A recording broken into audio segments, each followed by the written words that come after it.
আর যাই বলো, গ্রামের জঙ্গলে কিন্তু একটা আলাদাই ব্যাপার আছে। হ্যাঁ, তুমিও আর জায়গা পেলে না? এত জায়গা থাকতে 3টে মরা নদী পার করে কোবরডাঙ্গা ঘোরাতে নিয়ে এসেছো। ওটা তো ওটা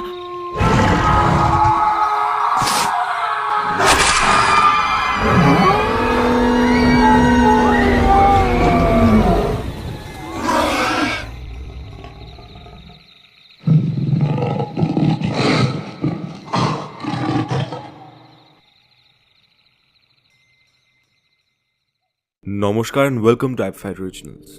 আজকে আমরা নিয়ে এসেছি একটি হরর থ্রিলার অডিও বুক। গল্পটি শুধু প্রাপ্তবয়স্কদের জন্য। সব থেকে ভালো এক্সপিরিয়েন্সের জন্য হেডফোনস অথবা ইয়ারফোনস ব্যবহার করুন। আর অডিও বুকটা ভালো লাগলে নিজের বন্ধু বান্ধব বা কালিগস যারা হরর গল্প শুনতে ভালোবাসে তাদের সাথে শেয়ার করুন। যদি আপনি চ্যানেলে নতুন এসে থাকেন আর আমাদের গল্পটা সত্যিই ভালো লাগে তাহলে সাবস্ক্রাইব করতে ভুলবেন না কিন্তু। এরকমই আরও প্রচুর হরর অডিও ড্রামাস আগামী দিনে আসছে, শুধু আপনাদের সবার সাপোর্টটা প্রয়োজন। গল্প পাঠে সৌভিক, মুখ্য চরিত্রে দেবদূত, সিদ্ধার্থ, বিশাল, নৈরিতা, পূজা, প্রিয়াঙ্কা, উষ্মশ্রী, শ্বেতা এবং অ্যাবি। অডিও বুকটা এডিট করেছে সৌভিক। যাই হোক, আর কথা বলে দেরি করছি না, শুরু হচ্ছে অগ্রণী লাগে লেখা এবং পরিচালনায় রক্তকণ্ঠ।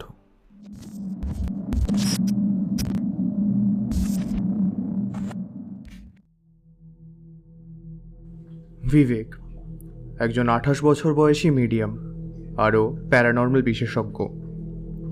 খুবই অল্প বয়সে একটা দুর্ঘটনার পর থেকে ও আত্মাদের দেখতে পারে, তাদের সাথে কমিউনিকেট করতে পারে।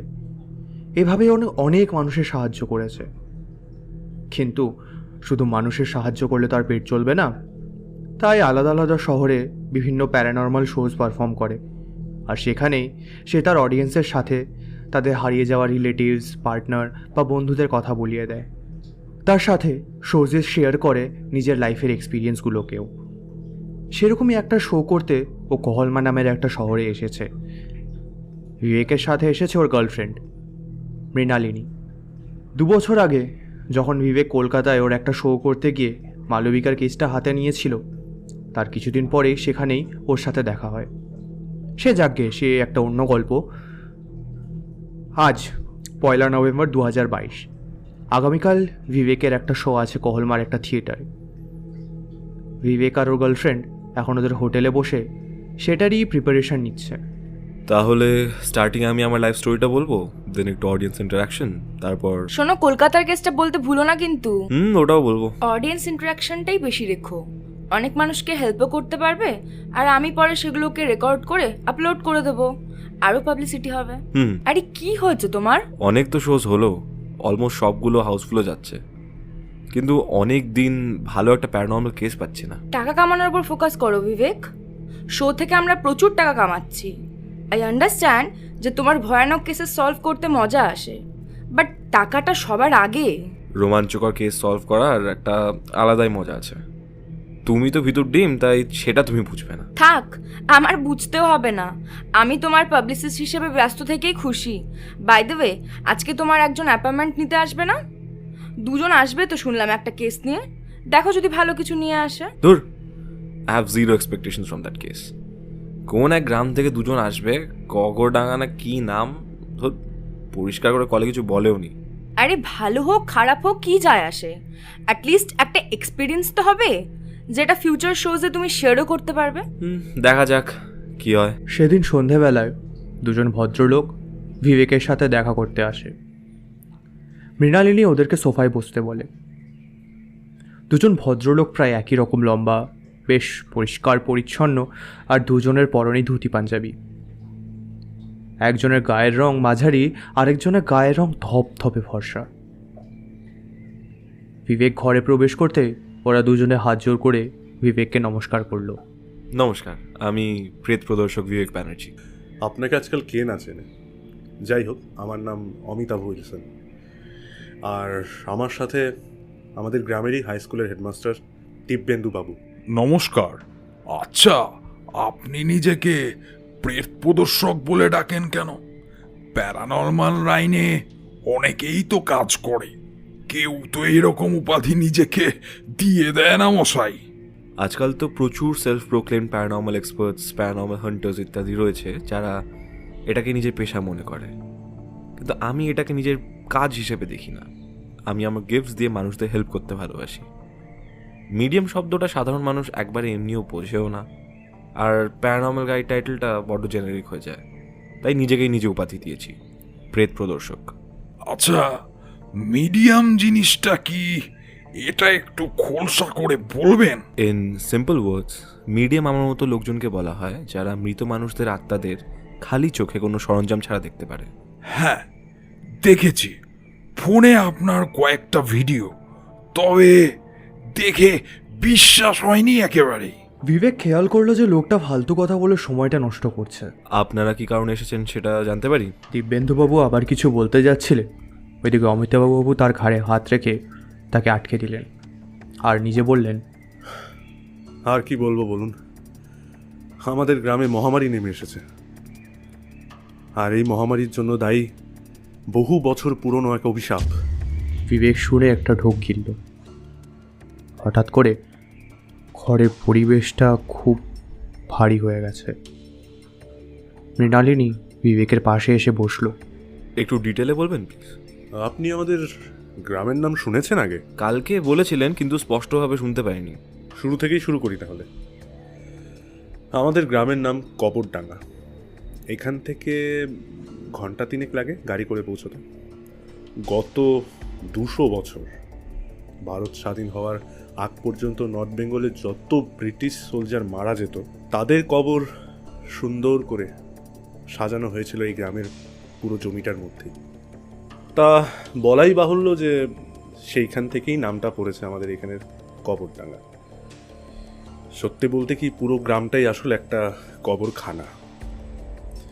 প্রত্যেকের বাড়ির উঠোনে কিংবা বাড়ির পেছনে একটা বা দুটো করে ব্রিটিশদের করা ওই সেপাহীর কবর তো রয়েছেই। আর স্বাধীনতার সময় আমাদের পূর্বপুরুষরাই চাইলেই কবরগুলো সরিয়ে দিতে পারতেন, কিন্তু ওরা ইচ্ছে করেই স্মৃতিচিহ্ন হিসাবে রেখে দিয়েছেন কবরগুলো, যাতে সেগুলো সবাইকে মনে করায় যে ভারতবাসীদের উপর অত্যাচার করলে মৃত্যু তাদের নিশ্চিত। স্যাভেজ। হ্যাঁ, যাই হোক, এটা তো আপনাদের গ্রামের হিস্ট্রি, এটার সাথে মহামারীর কি কানেকশন? অমিতাভবাবু একটু অসহজ হয়ে গেলেন, কিছু বলতে যেন সংকোচ বোধ করছিলেন। হেজিটেট করবেন না, পুরোটা খুলে বলুন। আচ্ছা, আপনি ওয়্যারউলফে বিশ্বাস করেন? ওয়্যারউলফসের ব্যাপারে বেশি স্টাডি করিনি, কিন্তু একটু আধটু জানি। ওদের অরিজিন ইস্টার্ন ইউরোপে হয় 61 AD-তে, রোমান ভ্যাম্পায়ার্সদের মারার জন্য, তাই না? শুনতে আজগবি লাগে ঠিকই, কিন্তু ওয়্যারউলফস বাংলা তর্জমা করলে দাঁড়ায় নরনেকড়ে। এদের জন্ম হয়েছিল রক্তপিচাসদের বংশ ধ্বংস করতে। আসলে গল্পটা ঠিক এইরকম। রোমের দ্বারা ইংল্যান্ডের অধিগ্রহণের সময় রানী ছিলেন কুইন বোডিকা। আর উনি শুধুমাত্র যে একজন অসাধারণ যোদ্ধা ছিলেন শুধু তাই নয়, উনি ছিলেন একজন, আবারও বাংলায় বলছি, উনি ছিলেন একজন যোগিনী। তন্ত্রবিদ্যা এবং সাধনায় পারদর্শিনী ছিলেন উনি। যখন যুদ্ধে হেরে যান রোমানদের কাছে, তখন তিনি নিজের মৃত্যুর আগে নিজের বংশধরদের উনি অভিশাপ দিয়ে যান। ওদের ওয়্যারউলফস বানিয়ে দেয়, তাই তো? জানি, ওরা অনেক রোমান ভ্যাম্পায়ার্সদেরকেই মেরে ফেলে, কিন্তু সবাইকে তো আর মেরে ফেলা সম্ভব নয়। অনেক ভ্যাম্পায়ার্সরাই লুকিয়ে অন্য আইডেন্টিটিস নিয়ে সার্ভাইভ করে। এখনও প্রচুর ভ্যাম্পায়ার্স ঘুরে বেড়াচ্ছে নিজের আইডেন্টিটি লুকিয়ে, কিন্তু ওয়্যারউলফদের কার্সটা তো genetic, if I am not wrong. You are not, Vivek babu, you are not. ওয়্যারউলফরা মর্টালস, কিন্তু ওদের বংশের সবাই শাপিত। তারাও আমাদের মানুষের মধ্যেই ঘুরে ফিরে বেড়াচ্ছে, একটা সাধারণ মানুষের মতোই। কিন্তু একবার কার্স ট্রিগার হলেই। আর পূর্ণিমা রাতে সে নিজের ওয়্যারউলফ রূপ নিয়ে মানুষ খুন করে, তাই তো? মৃণালিনী আর দিব্যেন্দুবাবু চুপচাপ সবটা শুনছিলেন। না না না না না, এটা একদমই ভুল ধারণা। ওয়্যারউলফসরা শুধু পূর্ণিমার রাতেই যে খুন করে এটা একদমই ভুল ধারণা। ওরা শুধু পূর্ণিমার রাতে খুন করে না, ওদের হত্যা করার শুরু হয় পূর্ণিমার 2 রাত আগে থেকেই, আর থামে পূর্ণিমার 2 রাত পরে। পূর্ণিমার রাতে ওরা সব থেকে শক্তিশালী হয়ে ওঠে। গত 6 মাসে আশ্চর্যজনকভাবে লোক মারা গেছে। শুধু মাঝরাত হলেই ওর ডাক গোটা গ্রামবাসীরা একসাথে শুনতে পায়। উফ, কি বিভৎস সেই ডাক! শুনলে শুনলে আপনার গায়ে কাঁটা দিয়ে উঠবে। আর পরের দিন সকালবেলা যে মৃতদেহগুলো পাওয়া যায় সেগুলো দেখলে আর যাই হোক যে কারোর ঘুম উড়ে যাবে। শুনতে চান কিরকম? গলাটা শুধু নেই, শুধু ঘাড়ের সাথে বডিটা লেগে আছে। মানে আপনি ঠিক বুঝতে পারলেন কি? মাথাটা, ঘাড়টা আর শরীরটা, মাঝখানের গলাটা নেই। আচ্ছা, কিন্তু বাকি বডিটা ইনট্যাক্ট? হ্যাঁ বিবেকবাবু। স্ট্রেঞ্জ, বুঝলাম এবার সবটা। কিন্তু আপনারা আমার কাছ থেকে কি চাইছেন? আপনি আর বৌদি আমাদের সাথে চলুন। আমি জানি আর যাই হোক আপনি কোনো না কোনোভাবে আমাদেরকে বাঁচাতে পারবেন। হঠাৎ করে ওয়াল ক্লকটা দেয়াল থেকে নিজে নিজেই পড়ে গেল। সবাই ওটার দিকে তাকিয়ে আছে। দেখুন, আপনারা যখন এত দূর থেকে আমার হেল্প চাইতে এসেছেন, আমি আর মৃণালিনী নিশ্চয়ই যাব, কিন্তু কতটা হেল্প করতে পারবো সেটা কিন্তু গ্যারান্টি আমি এক্ষুনি দিতে পারছি না। আমি একজন প্রেত প্রদর্শক, অলৌকিক জীবজন্তুদের সাথে আমি কখনো মুখোমুখি হইনি। আপনি আসুন তো আমাদের সাথে। আমি জানি আপনি পারবেন আমাদেরকে এই মহামারী থেকে বাঁচাতে। কালকে আমার শো আছে এখানে, পরশুদিন একসাথে না যাওয়া যাবে কবরডাঙ্গা? নিশ্চয়ই। ওরা বেশ কিছুক্ষণ কথা বলার পরে জানতে পারল দিব্যেন্দুবাবুর মেয়ে সেই নরনেকড়েটাকে দেখেছে। এই কথাটি শুনে বিবেক বেশ খুশি হলো। তার মতে কাজটা আরও সহজ হয়ে গেল। ঠিক আছে, তাহলে আজকে আমরা উঠছি, পরশু সকালে দেখা হচ্ছে। বলে দুজন ভদ্রলোক বেরিয়ে গেলেন। বিবেক ঘুরে মৃণালিনীর দিকে তাকালো। কি মনে হয় তোমার? I think this will be the case of a life time. ওরা দুজন পারফেক্ট টাইমে এসেছে একেবারে। পারফেক্ট টাইম কেন? 4 দিন পরই তো পূর্ণিমা, আর আমরা যদি পরশু যাই। পরশু থেকেই তো ওয়্যারউলফটা শিকার করা শুরু করবে। এক্স্যাক্টলি। খালি একটাই জিনিস খটকা লাগছে।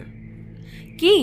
উনি বললেন যে গত 6 মাস ধরে ওয়্যারউলফ অ্যাটাকস হচ্ছে। হ্যাঁ তো ওয়্যারউলফ কার্সটা জেনেটিক, হেরিডিটারি, কিন্তু সেটা ততক্ষণ জাগ্রত হবে না যতক্ষণ না সেটা দরকার হচ্ছে।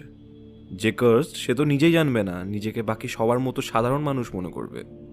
Until and unless the curse awakens. কিছু তো একটা কারণ আছে কার্সটা ট্রিগার হওয়ার। ধুর, জানি না বাবা, এইসব বুঝিও না। আর যতক্ষণ না নিজে চোখে দেখবো বিশ্বাসও করবো না। যাই একটু কফি বানিয়ে নিয়ে আসি। আর তো এই ওয়্যারউলফ ভ্যাম্পায়ার শুনতে শুনতে না জাস্ট মাথাটা ধরে গেছে। তুমি খাবে? না, তুমি খাও। বলে মৃণালিনী পাশের ঘরে চলে গেল কফি বানাতে। আর বিবেক তখনও সেম চেয়ারেই বসেছিল। ঠিক এমন সময় সব লাইটস অফ হয়ে গেল। সব দরজাগুলো খুব জোরে জোরে বন্ধ হয়ে গেল। বিবেক নিজের জায়গা থেকে নড়ল না। অন্ধকার ঘরের মধ্যে যে কোনায় ওয়াল ক্লকটা পড়ে গিয়েছিল, ঠিক সেখান থেকে একটা ছায়ামূর্তি আস্তে আস্তে বিবেকের দিকে এগিয়ে আসছে। বিবেক উঠে দাঁড়ালো। ছায়ামূর্তিটি আরও কাছে আসতে বিবেক ওকে অন্ধকারে পরিষ্কার দেখতে পারল। বিবেক দেখল সামনে যে আত্মাটা এসে দাঁড়িয়েছে তার চোখে কোনো মনি নেই, পুরোটাই সাদা, মাথা থেকে রক্ত পড়ছে, আর সে করুণভাবে হাসছে। বিবেকের দিকে দুটো হাত দেখিয়ে বলল, কবরডাঙ্গা যাস না বিবেক, ওখানে গেলে আর বেঁচে ফিরবি না। ওয়ার্ন করার জন্য ধন্যবাদ, কিন্তু আপনি কে? ওদের লড়াই তো কয়েক শতক ধরে চলে আসছে। ওদের নিজেদের লড়াইয়ের মধ্যে ফেসে নিজের প্রাণ হারাস না, কবরডাঙ্গা যাস না বিবেক, যাস না, মারা পড়বি।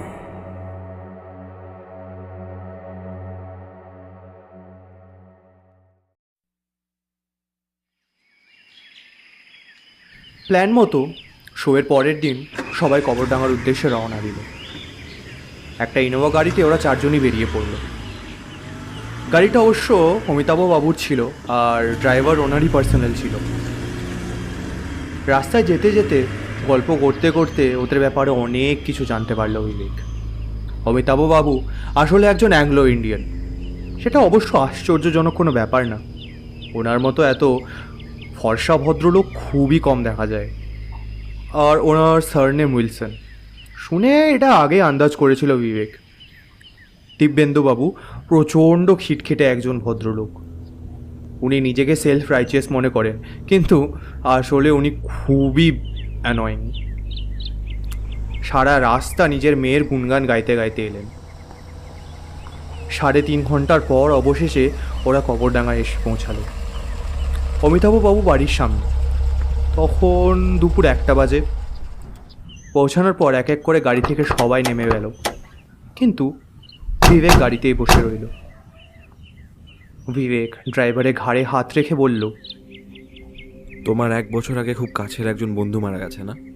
হ্যাঁ, কিন্তু আপনি কি করে জানলেন সেটা? তোমার পাশেই বসে রয়েছে, প্যাসেঞ্জার সিটে। বিবেক প্যাসেঞ্জার সিটটার দিকে তাকালো। 19 বছরের একটা ছেলের আত্মা বসে রয়েছে সিটটায়। বিবেক মনে মনে ছেলেটার সাথে কথা বলে আবার ড্রাইভারকে বলল, ও বলছে যে সবসময় কথা ভেবে মন খারাপ না করতে, তোমার কাছেই আছে। তোমার মন খারাপ করতে দেখতে ওর ভালো লাগে না। ও চায় তুমি ড্রাইভারি করার সাথে সাথে আবার কলেজটা জয়েন করো, লেখাপড়া করে আরও অনেক বড় হও। ড্রাইভারটি নিজের চোখের জল ধরে রাখতে পারল না। সে অনেক চেষ্টা করেছিল নিজেকে সামলানোর, কিন্তু সে পারল না। পাশের সিটে বসা ছেলেটি মৃদু হেসে একদৃষ্টিতে তাকিয়েছিল তার জীবিত বন্ধুর দিকে। বিবেক গাড়ি থেকে নেমে গেল। কি করছিলে এতক্ষণ? আরে ব্যাগটা খুঁজে পাচ্ছিলাম না। যাই হোক, তো এটা কবরডাঙ্গা। ওদের চারিদিকে জঙ্গল।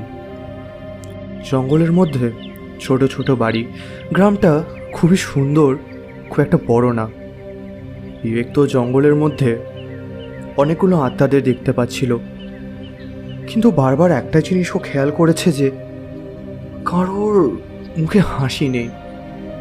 প্রত্যেকটি আত্মা অতৃপ্ত, কিন্তু কেউ ওর সাথে এসে কথা বলছিল না। কিরকম ক্রিপি না এরিয়াটা? ও ইউ হ্যাভ নো আইডিয়া।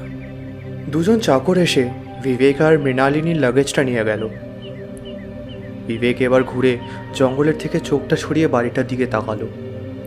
দোতলা একটা বাংলো, পুরোটা কাঠের তৈরি, অত্যন্ত সুন্দর। পুরো কবরডাঙ্গায় হয়তো এত বড় বাড়ি আর একটাও নেই। আপনারা গেস্ট রুমে গিয়ে ফ্রেশ হয়ে নিন, তারপর বেরোনো যাবে, কেমন? দিব্যেন্দুবাবু নিজের বাড়ির দিকে এগিয়ে গেলেন। বিবেক আর মৃণালিনী বাড়িতে ঢুকে বাড়িটা ভেতর থেকে দেখল। বাড়িতে সব ইংরেজদের আমলের ফার্নিচার। এরকম বাড়ি যে এখনও আছে সেটা আশ্চর্যের ব্যাপার। সব কিছুর মধ্যে বিবেককে সব থেকে বেশি আকর্ষণ করেছিল একটা পুরনো গ্র্যান্ডফাদার ক্লক। ওরা দুজন আর একটু বাড়িটা দেখে গেস্ট রুমে ঢুকে গেল। গিয়ে দেখলো ঘরটা ওদের জন্য আগের থেকে সাজানো গোছানো আছে। ওরা যাই হোক এরকম থাকবে আশা করেনি। হঠাৎ করে জানলার কাঁচ ভেঙে একটা পাথর ঢুকে পড়লো ঘরে। বিবেক ছুটে গেল জানলার দিকে, গিয়ে দেখলো কেউ নেই। বাংলোটার ব্যাকইয়ার্ডে শুধু একটা কবর রয়েছে। মৃণালিনী একটু থমকে গেল। এসব ছোটো মোটো জিনিস থেকে চমকে যেও না, সামনে আরও অনেক কিছু হতে চলেছে। বিবেক ওয়াশরুমে ঢুকে নিজের হাত মুখ ধুতে শুরু করলো। ওয়াশ বেসিনের ওপর একটা পুরনো কাঠের ফ্রেমের আয়না ছিল। বিবেক মুখ ধুয়ে চোখ খুলে তাকিয়ে দেখল ওর পেছনে কেউ দাঁড়িয়ে আছে। ওর দিকে এক নজরে তাকিয়ে আছে। সেই লোকটাই, মণিহীন চোখগুলো সাদা, মাথা থেকে এখনো রক্ত পড়ছে তার। লোকটা দাঁত দেখিয়ে বিবেকের পেছন থেকে হেসে বলল, এসে ভুল করেছিস। কেন এলি? কেন এলি? আপনি আবার? বিবেক বলেই পেছনে ঘুরল, কিন্তু পেছনে ঘুরে দেখল কেউ নেই। বিকেলবেলা বিবেক আর মৃণালিনী অমিতাভ বাবুর সঙ্গে বেরোনোর জন্য প্রস্তুতি নিচ্ছিল। সে তো বুঝলাম, তা সবার প্রথমে কোথায় যাবেন বিবেকবাবু? সবার প্রথম দিব্যেন্দু বাবুর বাড়িতেই যাব। ওনার মেয়ের কাছে ডিটেলে শুনতে হবে ও কী দেখেছে। বেশ, তাহলে চলুন যাওয়া যাক। আপনাকে একটা কথা জানানোর ছিল। আচ্ছা, গ্রামের একজন আমাদের গেস্ট রুমের জানলা দিয়ে পাথর ছুঁড়ে মেরেছে। জানি, একদম চিন্তা করবেন না, ওটা আপনার জন্য ছিল না। ওরা পাথরটা আমাকে মারতে চেয়েছিল। কেন? ওরা তিনজন হাঁটতে হাঁটতে দিব্যেন্দুবাবুর বাড়ির দিকে এগোচ্ছিল। রাস্তা দিয়ে যত লোক যাচ্ছিল সবাই একবার করে ঘুরে ওদের দিকে তাকাচ্ছিল। দেখুন, গ্রামের সবাই বিশ্বাস করে যে ওই নেকড়েরূপী দানবটা যে সবাইকে ছিঁড়ে খাচ্ছে সেটা আমি। কেন কেন বিশ্বাস করে ওরা এটা? দেখুন, আমি এই গ্রামে থাকতাম না, আমার বাড়ি আর জমি এখানেই ছিল, কিন্তু আমি থাকতাম কহলমাতে। 7 মাস আগে আমি নির্ণয় করি যে শহর ত্যাগ করে গ্রামে এসে শান্তিতে জীবনটা কাটাবো। কিন্তু তারপরই দেখুন, এখানে থাকতেই শুরু হয়ে গেল ওয়্যারউলফসের অ্যাটাক। কি বলবো বলুন, খুব বাজে একটা টাইমিং। এই কথাটা আপনি আমাকে আগে বলেননি কেন? আরে কি বলছেন, যদি শুনে আপনি না আসতেন? আর যেভাবেই হোক আপনাকে তো থাকতে হবে এই নেকড়েরূপী দানবটার থেকে আমাদের গোটা গ্রামবাসীকে বাঁচাতে, আর আমাকে গ্রামবাসীদের থেকে বাঁচাতে। ওরা তিনজনই দিব্যেন্দুবাবুর বাড়ির সামনে পৌঁছে গেলেন। দিব্যেন্দুবাবু উঠোনে বসে গান শুনতে শুনতে চা খাচ্ছিলেন। ওদেরকে দেখে উঠে এলে। আসুন বিবেকবাবু, আসুন। ওরা ভেতরে গিয়ে বসতেই দিব্যেন্দুবাবু নিজের মেয়ের সাথে বিবেক আর মৃণালিনীর পরিচয় করিয়ে দিল। Hello, I am Sam. I am Vivek and this is my girlfriend Mrinalini. আজকে আমি এখানে তোমার সাথে কথা বলার জন্য এসেছি। How old are you Sam? 19। Vivek হঠাৎ করে খেয়াল করলো একজন মহিলার আত্মা হেঁটে হেঁটে সমৃদ্ধির পেছনে এসে দাঁড়িয়েছে। সে কাঁদছে। সে মনে মনে বিবেকের সাথে কথা বলতে লাগলো। সমৃদ্ধি, তোমার মা এখানে এসেছেন, তোমার পেছনেই দাঁড়িয়ে আছেন। কি বলছেন এসব মশাই? উনি বলছেন যে তোমাকে এখানে না থাকতে, অন্য কোথাও চলে যেতে, এই গ্রাম ছেড়ে। এই গ্রাম তোমার জন্য সেফ না। হ্যাঁ, মা সত্যি আছে এখানে? হ্যাঁ আছে। তুমি কি ওনায় কিছু বলতে চাও? হ্যাঁ, I miss you so much মা। চিন্তা করো না, আমার কলেজটা একবার শুরু হোক, আমি খুব শিগগিরই এই কার্স গ্রাম ছেড়ে বেরিয়ে যাব। দিব্যেন্দুবাবু চুপ করে দাঁড়িয়ে রইলেন। কি বলবেন সেটা বুঝতে পারছিলেন না। সেই নারী মূর্তিটি চোখে জল নিয়ে আবার ফিরে গেল। বিবেক এবার টপিক চেঞ্জ করার জন্য বলল, তোমার বাবার কাছে শুনেছি যে তুমি সেই দানবটাকে দেখেছো। কেমন দেখতে একটু বলতে পারবে? লাস্ট মান্থ ঠিক এরকম সময়ই দেখেছিলাম, আমাদের বাড়ির পেছনের জঙ্গলটাতে। বিরাট চেহারা ছিল, অ্যাটলিস্ট 9-10 ফুট হাইট তো হবেই। মুখ আর শরীরটা একদম উলফের মতোই ছিল। এক লাফ মেরে ওই যে বড় বটগাছটা আছে না আমাদের বাড়ির পেছনে, ওখানে উঠে কোথায় যেন হারিয়ে গেল, আমি আর দেখতে পেলাম না। আর তারপরের দিনই 2জন টুরিস্টের লাশ পাওয়া যায় জঙ্গল থেকে। বেচারা 2জন কত দূর থেকে ঘুরতে এসেছিল, এসবের ব্যাপারে কিছুই জানতো না। মারা পড়লো। আর ওদের বডিগুলোও কি সেম প্যাটার্নেই? হ্যাঁ, গলা থেকে ঘাড় অবধি খাওয়া। ভাবতে পারছেন কত আশ্চর্যের ব্যাপার? মাথা আর দেহ 2 ভাগ। দিব্যেন্দুবাবু কি যেন একটা বলতে চাইছিলেন, কিন্তু অমিতাভ বাবুর দিকে তাকিয়ে আর বললেন না। বিবেক সেটা আর চোখে খেয়াল করেছিল। সন্ধে তো অলমোস্ট নেমে এলো, এবার ফেরা যাক। পরশু তো পূর্ণিমা, দেখা যাক আজ রাতে কি হয়। আপনারা কেউ বাড়ি থেকে বেরোবেন না কিন্তু।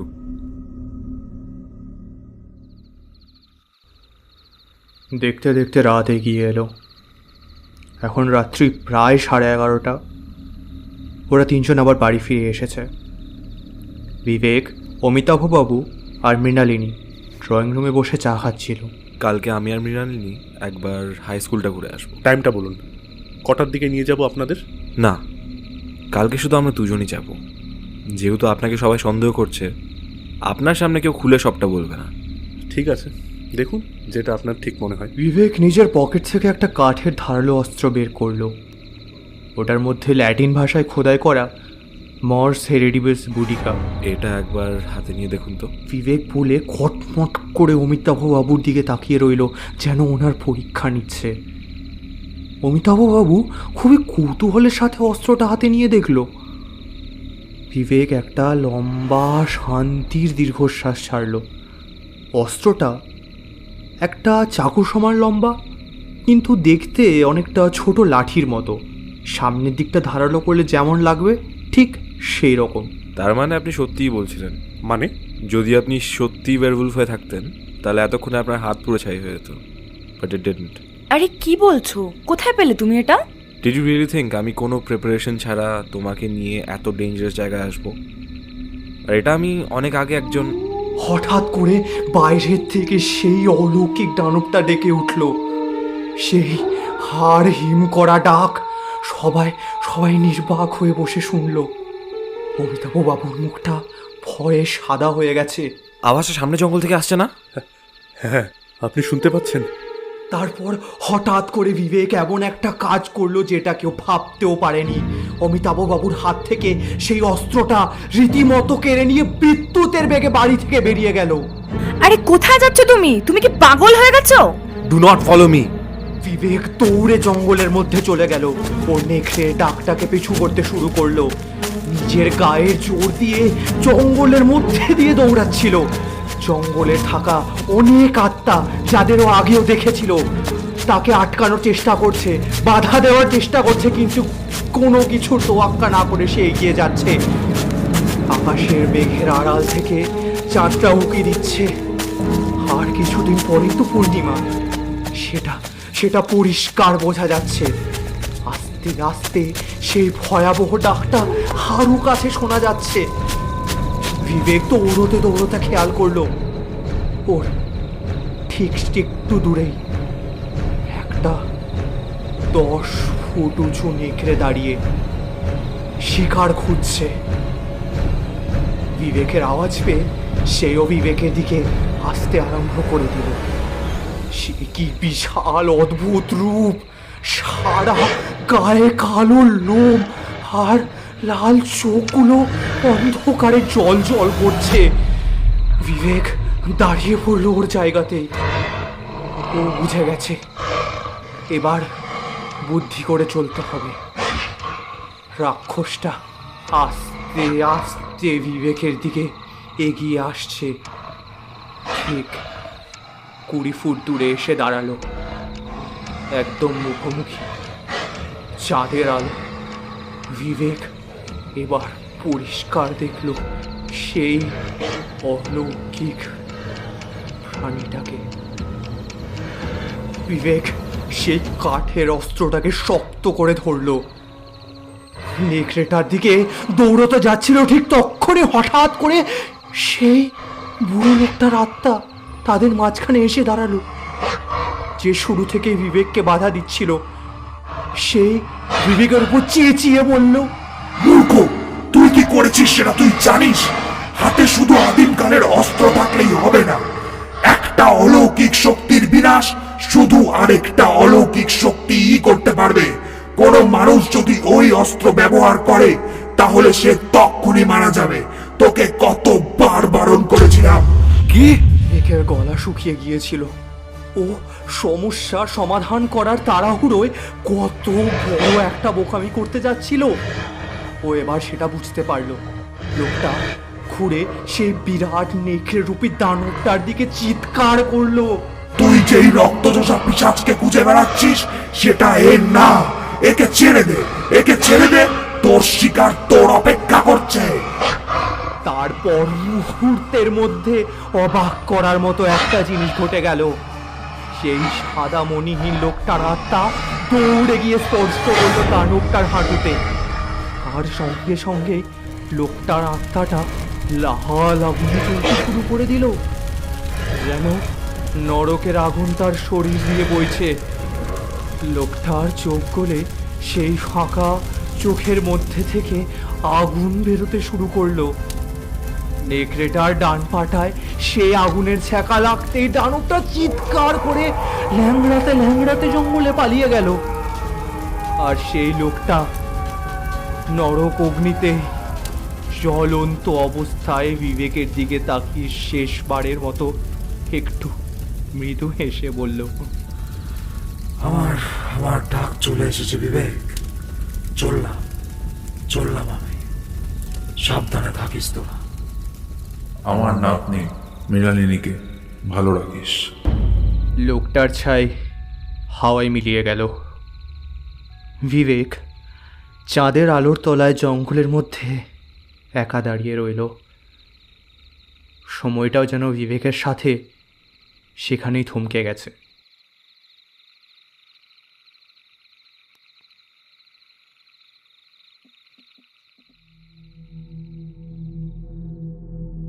বিবেক অনেক দেরি করে ফেরে জঙ্গলের থেকে। এসে কারোর সাথে আর কোনো কথা বলে না। সে মৃণালিনীকে জড়িয়ে ধরে ঘুমিয়ে পড়ে। পরের দিন সকালবেলা ব্রেকফাস্ট করতে অমিতাভবাবু এসে হাজির। Bravo Vivek babu, bravo! আপনি তো ফাটিয়ে দিয়েছেন দেখছি। গত 6 মাসের এই প্রথম এই দিনগুলোয় কোনো মৃতদেহ পাওয়া যায়নি। দানবটা কাউকে শিকার করেনি কালকে। তা কি এমন করেছেন বলুন তো আপনি মশাই? আগে তো জঙ্গলে কাউকে না পেলে রীতিমতো বাড়িতে ঢুকে মানুষ খুন করে চলে যেত এই লম্পট নেকড়েটা। গতকাল রাতের ব্যাপারে আমাকে জিজ্ঞেস করবেন না। আমাকে আমার তদন্ত আমার মতো করতে দিন। কোনো চিন্তা নেই, আপনার যেটা ঠিক মনে হয় আপনি সেটাই করবেন। তবে হ্যাঁ, আমার কোনো হেল্প লাগলে অবশ্যই জানাবেন। নিশ্চয়ই। ব্রেকফাস্ট করার পর বিবেক নিচের জানলা দিয়ে দেখল বাংলোটার ব্যাকইয়ার্ডে যে কবরটা রয়েছে সেটা সামনে অমিতাভবাবু দাঁড়িয়ে কী বা ভাবছেন। ওইদিকে মৃণালিনীকে রেডি হতে বলে বিবেক সিঁড়ি দিয়ে নিচে নেমে গেল। কবরটার হেডস্টোনে খোদাই করে লেখা জোসেফ উইলসন, 1922 থেকে 1991। আপনার বাবা, তাই না? হ্যাঁ, উনি আমার বাবা। উনি একজন ব্রিটিশ লেফটেন্যান্ট ছিলেন। এই গ্রামে কয়েকদিন থেকেই এই গ্রামটাকে ভালোবেসে ফেলেন উনি। স্বাধীনতার সময় এখানেই জমি কিনে থেকেছেন উনি। আমি রেডি কিন্তু, চলো। বিবেক আর মৃণালিনী কবরডাঙ্গা হাই স্কুলে গিয়ে ওখানে বাচ্চাদের সাথে কথা বলতে থাকে। ওদেরকে জিজ্ঞেস করে যে কেউ ওই দানবটাকে আগে দেখেছে কিনা। কেউ ওদের উত্তর দেয় না। কিছুক্ষণ পরে ওদের একজন পিয়ন আসে সেখানে, ডেকে নিয়ে গিয়ে একটা ক্লাসরুমে নিয়ে যায়। ক্লাসরুমে একজন টিচার ব্ল্যাকবোর্ডে চকের লেখাগুলো মুছতে মুছতে বলল, বাচ্চাদের জিজ্ঞেস করে কোনো লাভ হবে না। ওরা আপনাদের কোনো কাজের উত্তর দিতেই পারবে না।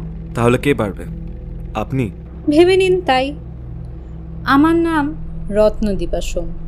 আমি স্কুলে হিস্ট্রি টিচার। আমি প্রেত প্রদর্শক বিবেক ব্যানার্জি, আর আমার সাথে আমার গার্লফ্রেন্ড মৃণালিনী। আমি আপনার অনেক ভিডিওই অনলাইন দেখেছি।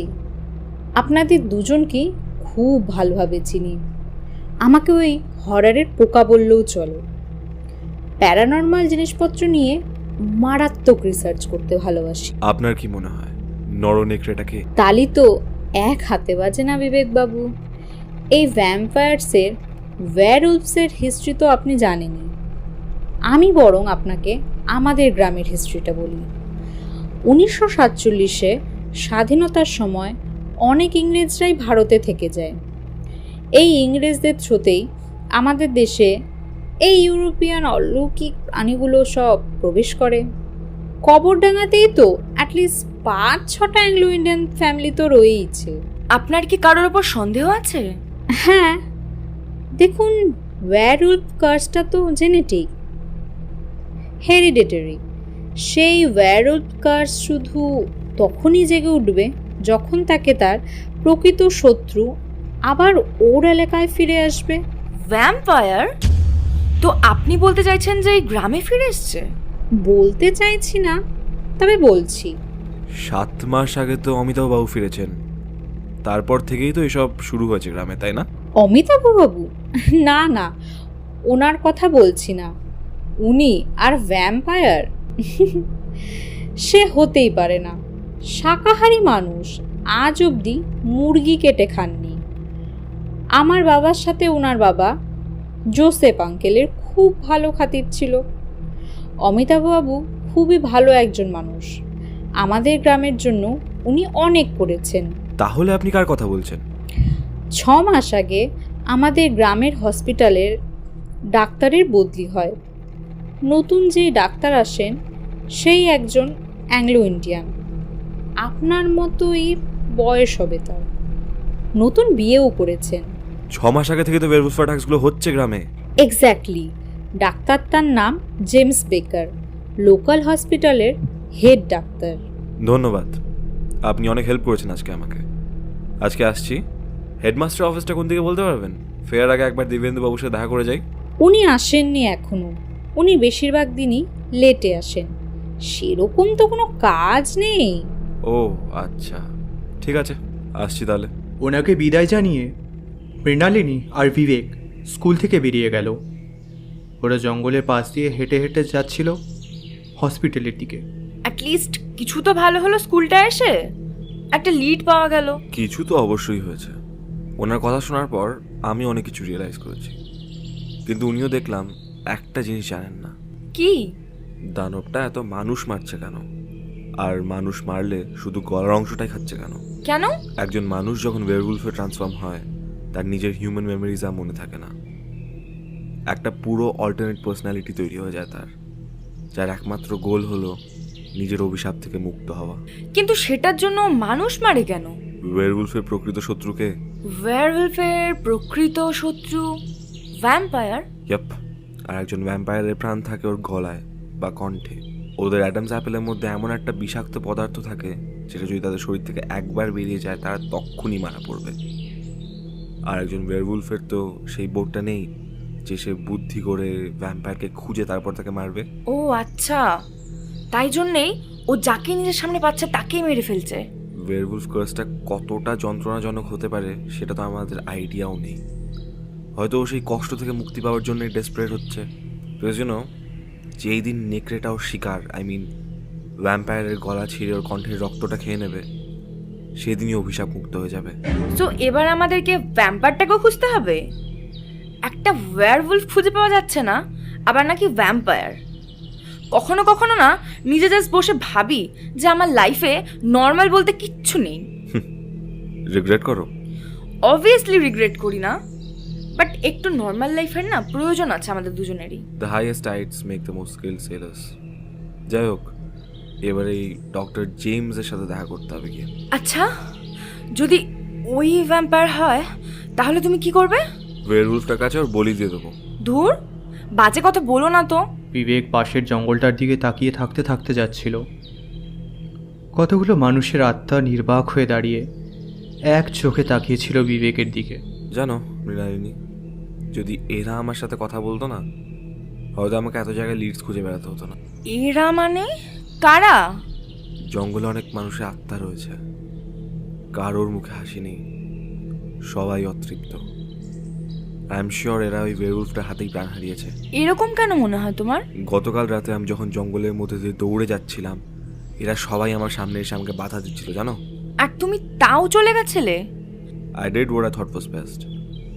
আরও অনেক কিছু হয়েছে কাল রাতে। I will talk about it once all of this is over. তোমাকে না আমার সত্যি কিছু বলার নেই। ওরা হসপিটালে গিয়ে জানতে পারলো যে ডাক্তারবাবু ছুটিতে আছেন। হসপিটালের থেকে ডাক্তারবাবুর ফোন নাম্বার নিয়ে ওরা আবার অমিতাভবাবু বাড়ির দিকে রওনা হলেন। বিবেক বাড়িতে ঢোকার আগেই কল করে দিয়েছিল ডাক্তারবাবুকে, বলেছিল অমিতাভবাবু বাড়িতে আসতে। ওনার শরীর খুব একটা ভালো নেই। অমিতাভবাবু লিভিং রুমে বসে বই পড়ছিলেন। ওরা ঢোকা মাত্রই জিজ্ঞেস করলেন, আচ্ছা, কোনো লিডস পেলেন? পেয়েছি, ডক্টর জেমস বেকার। আপনার বাড়িতে ডেকেছি ওনাকে, এই বলেছে আপনার শরীর খারাপ। তাই নাকি? হ্যাঁ, আপনি এক কাজ করুন, আপনি আপাতত উনি যাওয়া পর্যন্ত নিজে ঘরে থাকুন। ওরা চলে গেলে আমি আপনাকে ডেকে দেবো, কেমন? হ্যাঁ, সন্ধে তো নেমেই এলো। কিন্তু বিবেকবাবু, আজকে কি হবে জানি না, কিন্তু কালকের জন্য সাবধানে থাকবেন। বিবেক মাথা নাড়ল। কালকে যেন কি আছে? প্রশ্নটা শুনে বিবেক আর অমিতাভ বাবু একসাথে বললেন, কাল পূর্ণিমা। কালকে ওই রাক্ষসটা সব থেকে বেশি শক্তিশালী হয়ে উঠবে।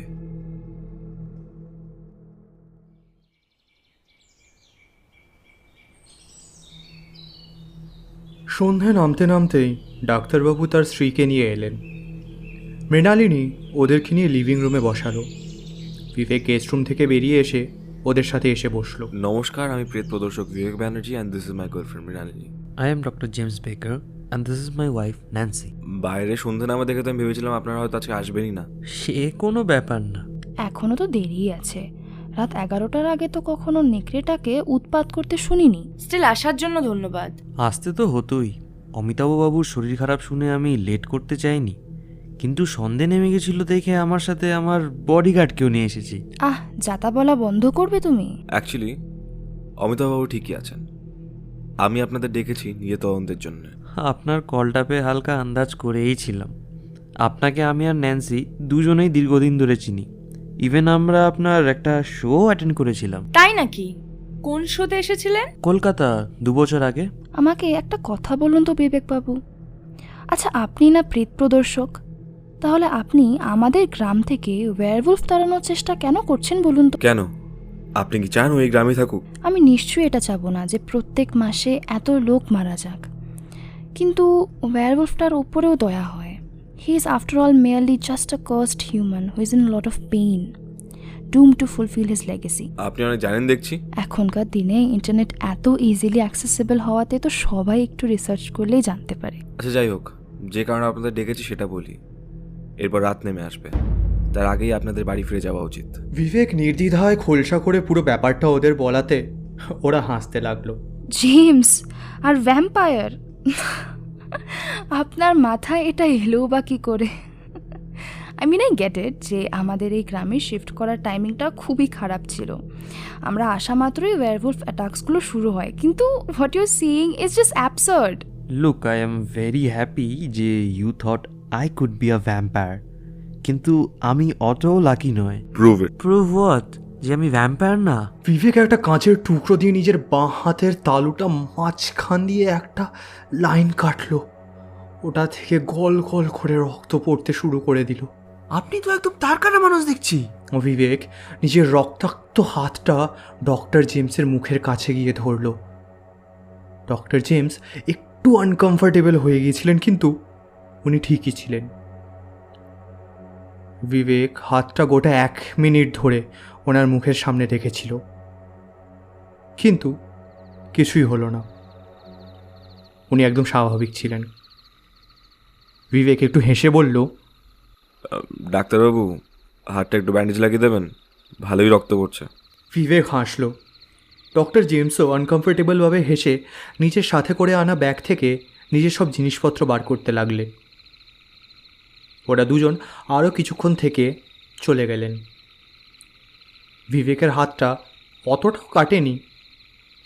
কাটা ছোট ছিল, কিন্তু গভীর ছিল।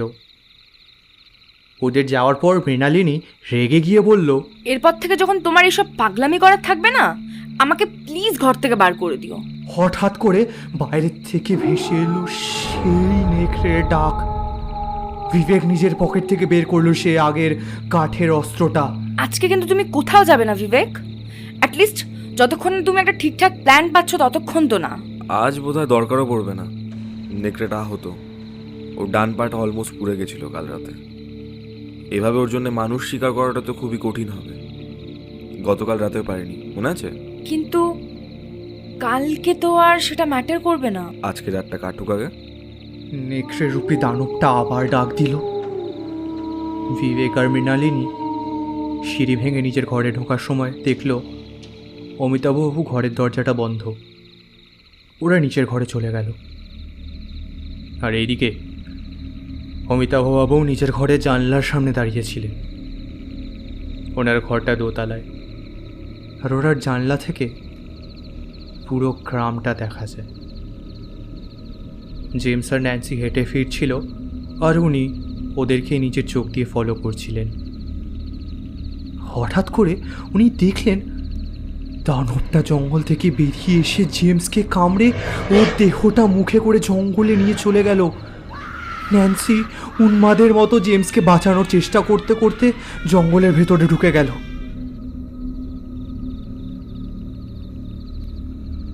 বিস্ফারিত চোখে অমিতাভবাবু তাকিয়ে রইলেন জানলার বাইরে। সারা রাত উনি ওভাবেই বাইরে তাকিয়েছিলেন।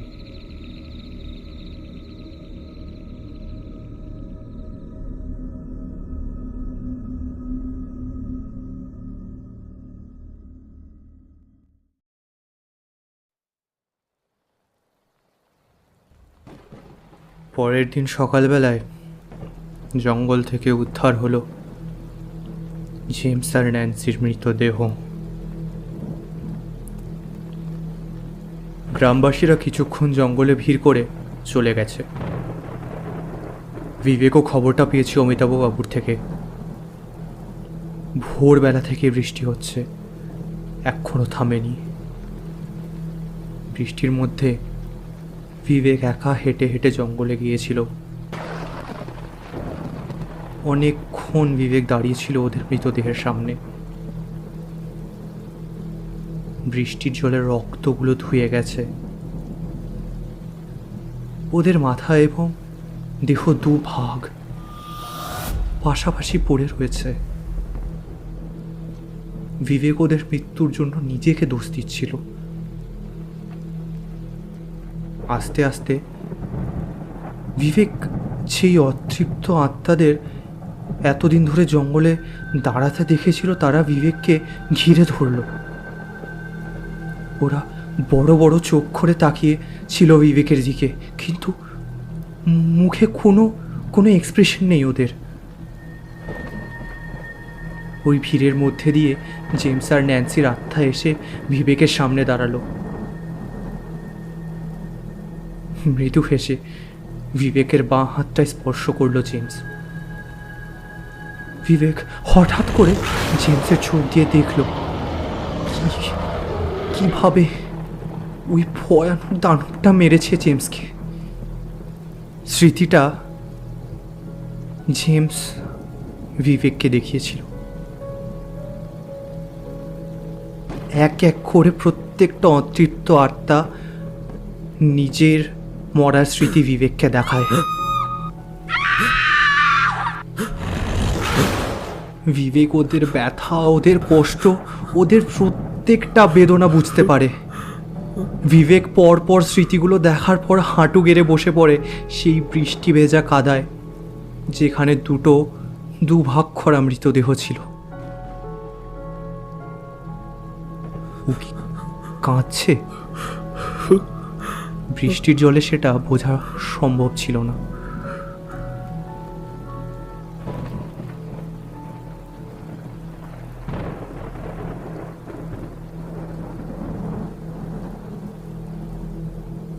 বিবেক 2 ঘন্টা পর সে বাংলোটায় ফিরে আসে। দেখে যে অমিতাভবাবু ফেরেননি। উনি বিবেকবাবুর সাথে বাড়ি থেকে বেরিয়েছিলেন, কিন্তু জঙ্গলে যাননি। বৃষ্টিটা অনেকটাই ধরে এসেছে। বিবেক ঘরে ঢুকে জামা কাপড় বদলাতে বদলাতে উনি সমৃদ্ধিকে নিয়ে বাড়ি ফিরলেন। ওদের আওয়াজ পেয়ে বিবেক আর মৃণালিনী ঘর থেকে বেরিয়ে নিচের লিভিং রুমে গেল। সমৃদ্ধির মুখ দেখে বোঝা যাচ্ছিল যে ও এতক্ষণ কাঁদছিল। বাবাকে কোথাও খুঁজে পাওয়া যাচ্ছে না। কালকে ওই যে স্কুলে গেছিল, তারপর থেকে আর ফেরেনি। কালকে চারিদিকে এরকম একটা সিচুয়েশন ছিল আর আমি বাড়িতে একা ছিলাম। চিন্তা করো না, তোমার বাবা ঠিক ফিরে আসবে। I am sure he is okay. I am sure ওই ওয়্যারউলফটাই মেরে ফেলেছে আমার বাবাকে। I am sure. আরে ওভার থিঙ্ক করো না, আমি বলছি তো কিচ্ছু হবে না, সব ঠিক হয়ে যাবে। কিন্তু আমি এবার কি করব? কোথায় যাব আমি? আজ পূর্ণিমা, আমার মারাত্মক ভয় করছে। কোথায় যাও মানে কি? তুমি এখানেই থেকে যাও, অ্যাটলিস্ট তোমার বাবা ফেরা অবধি। অবশ্য সেটা অমিতাভবাবু অ্যালাউ করলে। দেখুন, গ্রামবাসীদের জন্য আমার বাড়ির দরজা সবসময়ই খোলা, কিন্তু ওর জন্য আপনার কোনো অসুবিধা হবে না তো? একদমই না। সমৃদ্ধি আর মৃণালিনী গেস্ট রুমে থেকে যাবে আর আমি লিভিং রুমে সোফাতে ঘুমিয়ে পড়বো। কোনো অসুবিধা হবে না। আচ্ছা বেশ, তাহলে এখানেই থাকুক। সমৃদ্ধি আর মৃণালিনী গেস্ট রুমে চলে গেল। বিবেক লিভিং রুমের ফায়ারপ্লেসের সামনে একটা চেয়ার নিয়ে বসল। অমিতাভবাবু কিছুক্ষণ ছিলেন, কিন্তু তারপর উনিও ওনার ঘরে চলে গেলেন। বিবেক ওখানেই বসে রইল। সকালে ও যা যা দেখেছে, যা যা ফিল করেছে, ওর মাথায় ওগুলোই চলছিল। কিছুক্ষণ পর মৃণালিনী বিবেকের কাছে এসে পাশে দাঁড়ালো। সমৃদ্ধি ঠিক আছে এখন? ঘুমিয়ে পড়েছে। সারা রাত আতঙ্কেই ঘুমাতে পারিনি গতকাল। তুমি খাওনি কেন কিছু? বিকেল হয়ে গেল তো, তখন থেকে এখানেই আছো। জেমস আর ন্যান্সির মৃত্যুর জন্য কিন্তু শুধু আমিই দায়ী। আমি যদি ওদের না ডাকতাম গতকাল। তুমি এভাবে নিজেকে ব্লেম করতে পারো না। তুমি যথেষ্ট চেষ্টা করেছো সবকিছু ঠিক করার। কোথায় আর কাউকে তো কিছু করতে দেখছি না। সবাই তো হাল ছেড়ে দিয়েছে, নিজের মৃত্যুকে স্বীকার করে নিয়েছে। মেবি আমি যথেষ্ট করছি না। মেবি আমি খুব সেলফিশভাবে জিনিসগুলোকে দেখছি। মেবি অনেকজনের মৃত্যু থেকে একজনের মৃত্যু ভালো।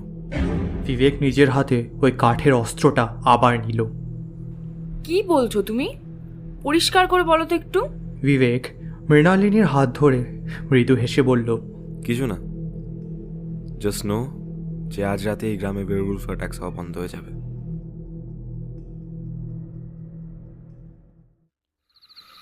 আস্তে আস্তে রাত নেমে এলো। 11টা বাজার একটু আগেই বিবেক মৃণালিনী আর সমৃদ্ধিকে গেস্ট রুমে পাঠিয়ে দিল। তোমরা গেস্ট রুমে গিয়ে রেস্ট করো, ঘর থেকে বের হও না। আমি লিভিং রুমেই আছি। ওদের মিথ্যে কথা বলে বিবেক বাড়ি থেকে সেই আদিমকালের অস্ত্রটা, যেটা দিয়ে নেকড়ে রূপী দানবটা সংহার করলে বিবেকও মারা পড়বে, সেটা নিয়ে হাঁটা দিল জঙ্গলের দিকে। জঙ্গলের অতৃপ্ত আত্মারা ওকে ঘিরে বাধা দেওয়ার চেষ্টা করছিল। ওরাও বুঝে গেছে যে বিবেক কী জন্য এসেছে এই সময় জঙ্গলে। তখনই সেই দানবটা জঙ্গলের মধ্যে থেকে ডেকে ওঠে। আজ ওর ডাকটা আরো বেশি জোরে এবং বেশি ভয়ঙ্কর ছিল। জঙ্গলের পশু পাখিরাও যেন পাগল হয়ে যায়। ওরা উন্মাদের মতো চিৎকার করতে শুরু করে দেয়। পূর্ণিমা চাঁদের আলোর তলায় যেন পুরো জঙ্গলটা জেগে উঠেছে। সেই দানবটা জঙ্গলের মধ্যে থেকে ডেকে ওঠে। আজ ওর ডাকটা আরো বেশি জোরে এবং আরো বেশি ভয়ঙ্কর ছিল। জঙ্গলের পশু পাখিরাও যেন পাগল হয়ে যায়। ওরাও উন্মাদের মতো চিৎকার করতে শুরু করে দেয়। পূর্ণিমার চাঁদের আলোর তলায় যেন পুরো জঙ্গলটা জেগে উঠেছে। তার মধ্যে দিয়ে বিবেক হেঁটে চলে যাচ্ছে নিজের মৃত্যুর কাছে। হঠাৎ করে সেই রাক্ষসটা আবার ডেকে উঠল। তারপর বিভৎস গাছের পাতা নড়ার আওয়াজ আসা শুরু করলো, যেন রাক্ষসটা এক গাছ থেকে আর এক গাছে লাফিয়ে দৌড়াচ্ছে, দ্রুত বেগে দৌড়াচ্ছে, এগিয়ে আসছে বিবেককে মারতে। তারপর নিমেষের মধ্যে ও বিবেকের সামনে 30-40 ফুট দূরে এসে দাঁড়ালো। কি বিভৎস রূপ! আজ দেখতে আরো বেশি ভয়ঙ্কর লাগছে। ডান পায়ে পোড়ার দাগটা এখনো রয়েছে। শিকার করার নেশায় যেন অন্ধ হয়ে গেছে রাক্ষসটা। লাল চোখগুলো জল জল করে উঠেছে আরো, যেন বিবেকের দিকে তাকিয়ে হাসছে, যেন যেন যেন ভাবছে যে শিকার পেয়েছে। বিবেক ওর হাতের অস্ত্রটাকে শক্ত করে ধরলো। অনেক লোকের প্রাণ নিয়েছিস তুই, তোর মৃত্যু আজ নিশ্চিত। সে তোকে মারতে গিয়ে যদি আমাকেও মরতে হয় আমি মরতেও রাজি, কিন্তু তোর হাতে আর কেউ প্রাণ হারাবে না। দানবটা আবার সেই হাড় হিম করা ডাকটা ডেকে উঠল। সে ছুটে নিজের নখ বসিয়ে দিল বিবেকের বুকে। বিবেক ওর অস্ত্র দিয়ে রাক্ষসটাকে আঘাত করতেই যাচ্ছিল, তখনই রাক্ষসটা নিজের প্রাণের ভয়ে বিবেককে ছেড়ে একটু পেছলো। বিবেক হঠাৎ করে খেয়াল করলো যতগুলো অতৃপ্ত আত্মা জঙ্গলে ছিল সবাই ওর পেছনে এসে দাঁড়িয়েছে। ওদের নিজেদের একটা আলো ছিল। আত্মারা কখনো ভাবেনি যে কোনো মানুষ নিঃস্বার্থভাবে নিজের বলি দিয়ে গ্রামটাকে বাঁচানোর চেষ্টা করবে। বিবেক পেছনে না ঘুরে ওদেরকে বলল, আমাকে বাধা দিও না, এই গ্রামকে বাঁচানোর জন্য আমার বলি খুবই জরুরি, আর কেউ মরবে না তোমাদের মতো। রাক্ষসটা ঝাঁপ দেয় বিবেকের গায়ের ওপর। বিবেক হাত তুলে অস্ত্রটাকে ওর বুকে বসিয়ে দেওয়ার জন্য তৈরি, কিন্তু দানবটা ওকে আবার স্পর্শ করতে পারে না। রাক্ষসটা ছিটকে একটা গাছে ধাক্কা খেয়ে নিচে পড়ে গেল। কি হলো?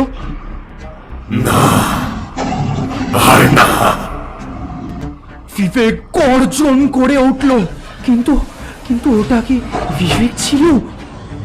একটা একটা করে পেছনে দাঁড়ানো প্রত্যেকটা আত্মা বিবেককে স্পর্শ করে ওকে ভর করতে শুরু করলো।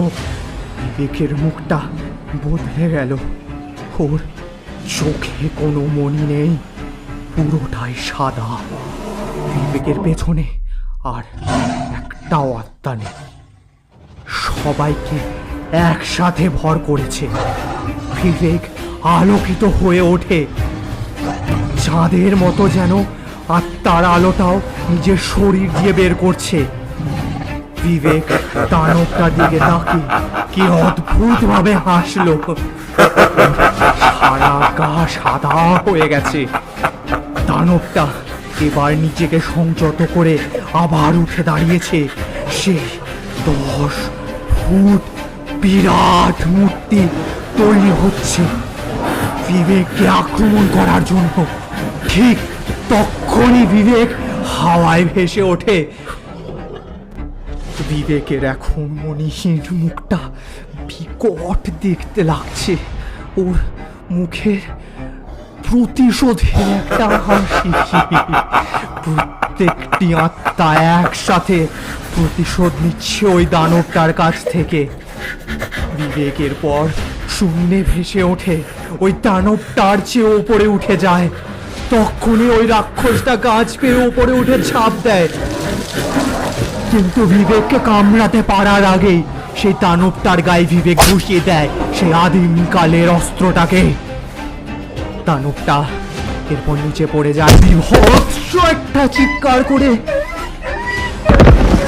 বিবেকও মাটিতে পড়ে যায়। প্রত্যেকটি আত্মা ওকে ছেড়ে চলে যায়, যেন অনেকগুলো আলোকিত ধোঁয়া ও শরীর ত্যাগ করলো। বিবেক ওর চোখ খুলল, ও নিজেকে সংযত করে তুলল। ও বুঝতে পারল যে আজ আত্মাগুলো ওকে বাধা দিচ্ছিল না, ওরা ওকে সাহায্য করতে এসেছিল। অস্ত্রটা ব্যবহার করার পর ওর মৃত্যু হয়নি,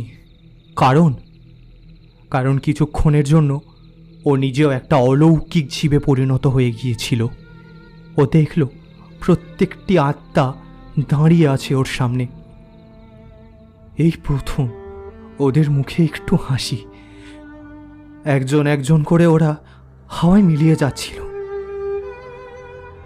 ওরা মুক্তি পেয়ে গেছে।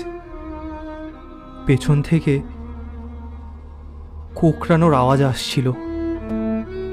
বিবেক ঘুরে দেখল যেখানে ওই দানবটা পড়েছিল ওখানে একটা মানুষ পড়ে আছে। ও ব্যথায় কাতরাচ্ছে। ওর বুকে অস্ত্রটা এখনো ঢুকেছিল। বিবেক দৌড়ে কাছে যাওয়াতে দেখল ওটা দীপেন্দ্রবাবু। উনি কোনোভাবে এত ব্যথার মধ্যে বললেন,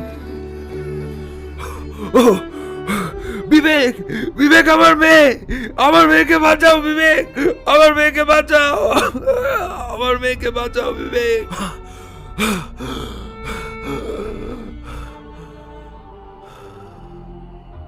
বলতে বলতে উনি শেষ নিঃশ্বাস ত্যাগ করলেন। বিবেক ওনার বুকের থেকে অস্ত্রটা বের করে নিজের কাছে নিয়ে নিল। হঠাৎ করে বিবেকের মাথায় এলো ওয়্যারউলফ কার্সটা তো হেরিডেটারি। উনি যদি মারা যান তাহলে অভিশাপটা তো আবার। ভেবেই বিবেক এবার দৌড়তে শুরু করে দিল বাড়ির দিকে।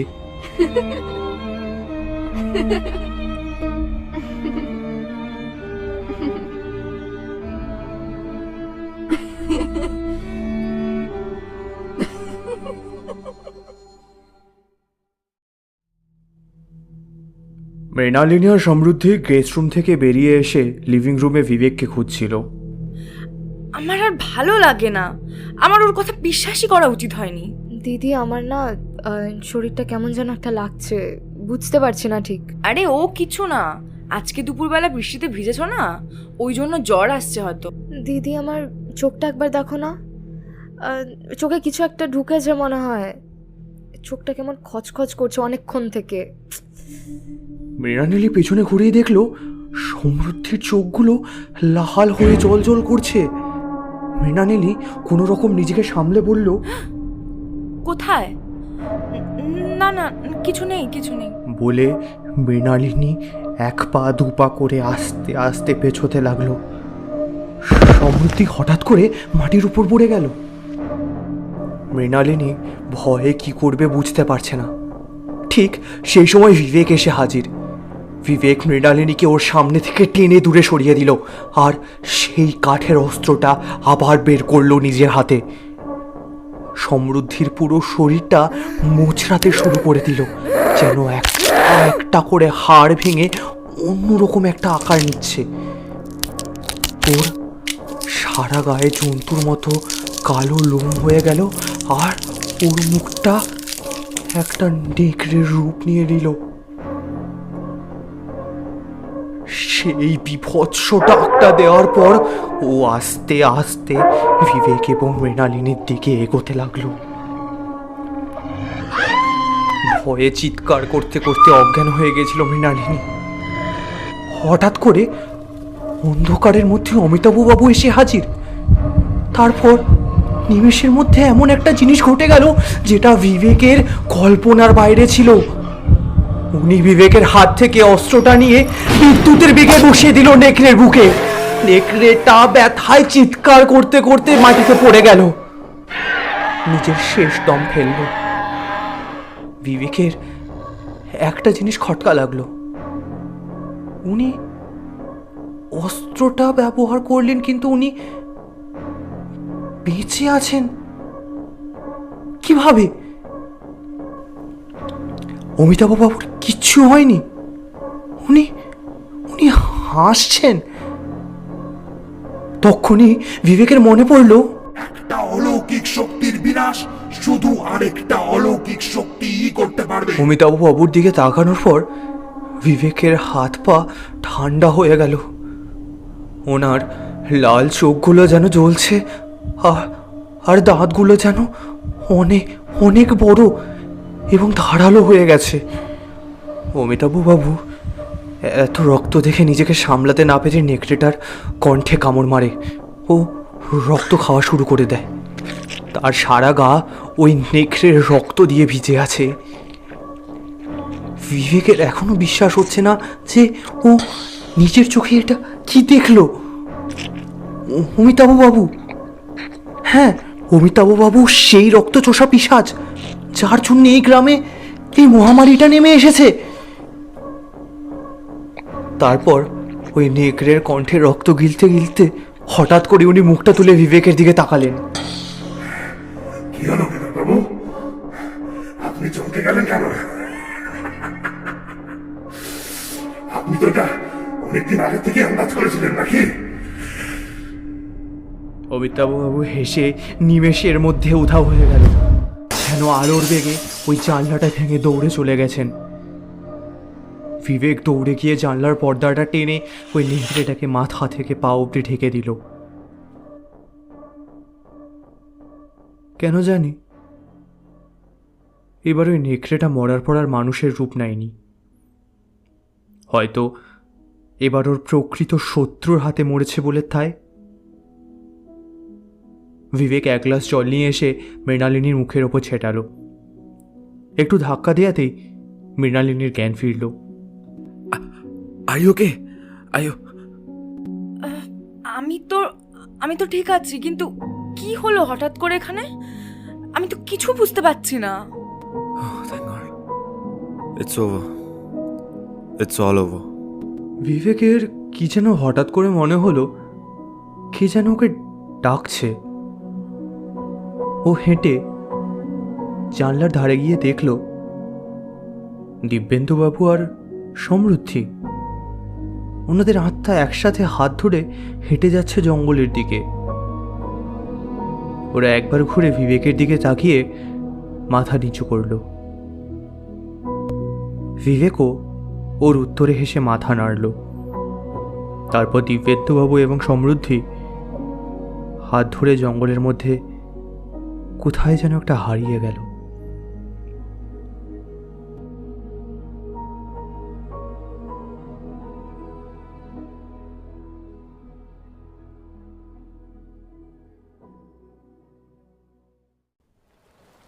তিন দিন পর সকালবেলা বিবেক ঘুম থেকে উঠে দেখে তার মাথার কাছে একটা খাম রাখা।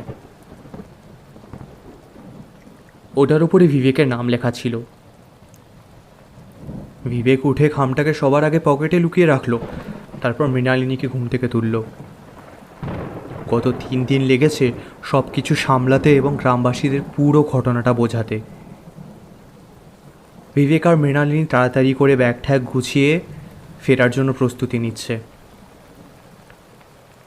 মৃণালিনী রেডি হয়ে বলে, হয়ে গেছে না সব গোছানো?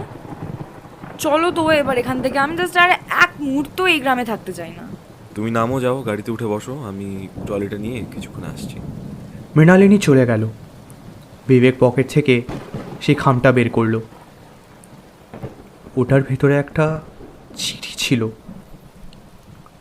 আর কি যেন ছিল চিঠিটার সাথে। বিবেক চিঠিটা খুলে পড়তে লাগলো। দিব্যেন্দুই যে সেই নরনেকড়ে, সেটা আমি অনেক আগেই আন্দাজ করেছিলাম।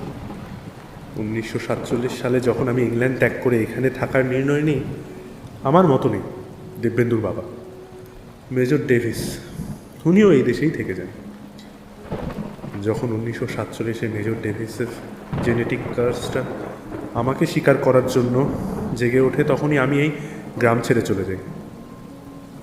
এত দশক পর এসে গ্রামে যখন থাকতে ফিরেছিলাম, সত্যি কথা কি জানেন, আমি নিশ্চিত ছিলাম যে মেজর ডেভিস নিশ্চয়ই মারা গেছেন।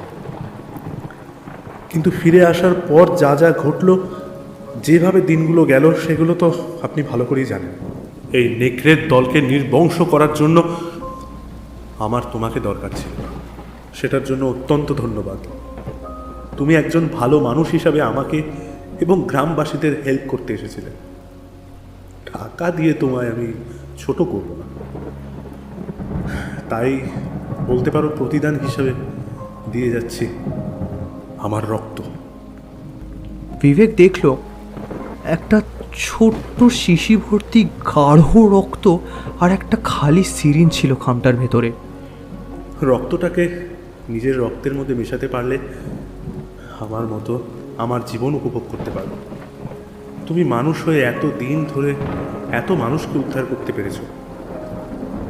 একবার ভেবে দেখো তো, যদি তুমি ভ্যাম্পায়ার হয়ে যাও, তুমি সামনের কয়েক বছর, কয়েক শতাব্দী ধরে মানুষকে হেল্প করতে পারবে। ভ্যাম্পায়ারিজম কোনো কার্স না বিবেক, ওটা একটা গিফট। অমরজীবী হওয়াই যদি নির্ণয় করো, আবার নিশ্চয়ই কোনো না কোনো দিন ঠিক আমাদের দেখা হবে। যখন আর এমন কেউ বেঁচে থাকবে না যার আমাকে অমিতাভ বাবু হিসাবে মনে আছে, এই গ্রামে একদিন আমি আবার ফিরে আসব। ভালো থেকো। ইতি, লেফটেন্যান্ট জোসেফ উইলসন।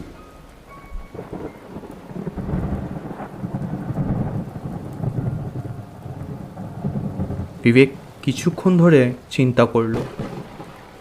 তারপর সেই গাঢ় রক্ত ভরা শিশিটা নিজের ট্রাভেল ব্যাগের একটা কম্পার্টমেন্টে খুব সযত্নে রেখে দিল। তারপর সেই চিঠিটাকে সে ছিঁড়ে দিল এবং সেটাকে ফেলে শূন্যে তাকালো। আপনি কে? এখানে কি করছেন? বিবেক আমার দিকে তাকিয়ে বলল, আমি থম্বিত হয়ে দাঁড়িয়ে রইলাম। ও আমাকে দেখতে পাচ্ছে। আমি কি অজান্তে ওর সামনে গিয়ে দাঁড়িয়ে পড়লাম নাকি? আপনার কি কিছু দরকার? এতদিন ধরে বিবেককে আড়াল থেকে ফলো করতে করতে আমি ভুলে গেছিলাম যে আমিও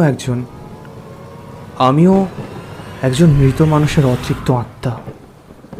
আর আমারও বিবেকের সাথে খুব জরুরি একটা দরকার আছে।